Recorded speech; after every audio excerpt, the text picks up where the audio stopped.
Hello everyone, Dr. Sean is back, and today he's got something to tell you about insulin. Now, insulin is a hormonal protein that your body uses to stabilize itself when you have too much glucose, or a type of carb, inside of your bodily systems. So, the way insulin works basically is, whenever your blood glucose levels rise drastically, your pancreas, which is actually an organ over here, kind of lodged in between your large intestine and your stomach, will detect that the blood glucose levels have risen, and they'll have their beta cells, which are cells that help make up a pancreas, secrete what is called insulin into your bloodstream. Now, the insulin, which are tiny little molecules, will move to something called an insulin receptor, which is another protein, but a protein found on a cell, halfway inside of it, halfway outside of it. The insulin binds to the outside part of the insulin receptor so that the insulin receptor is activated and phosphate can come towards the inside of the cell on the insulin receptor and bind to it.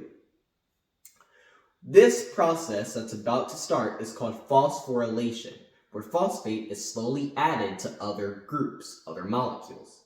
With these phosphate groups attached to the inner part of the insulin receptor, the protein known as kinase, which are basically signal proteins that help further phosphorylation, will attach to the phosphate on the insulin receptor and will move with their own phosphate on them to other proteins so that they can give those proteins phosphate. Now, this phosphorylation eventually comes to an end, and when it does, the protein that last got its phosphate attached moves to what is called a storage vesicle. Now, storage vesicles are located inside of a cell. Think of it like this. There are a whole bunch of little tunnels on it, called GLUT4. Then we have one protein and another protein stacked on top. The protein closest to the storage vesicle is called your RAB. RAB's proteins basically help the storage vesicle move around.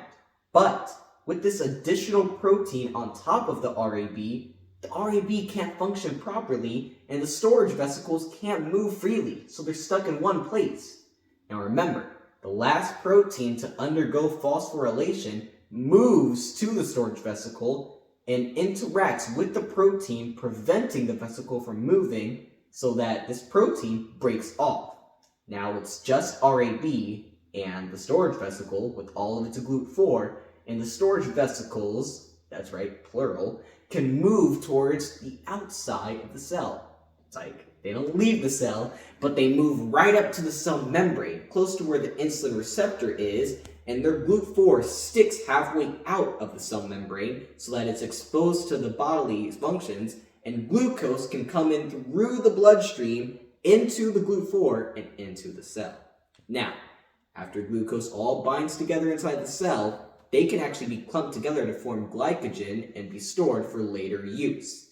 This storing of glucose within the cells helps decrease blood glucose levels inside of your body. That's basically how insulin works. Thank you for watching, and Dr. Sean, out.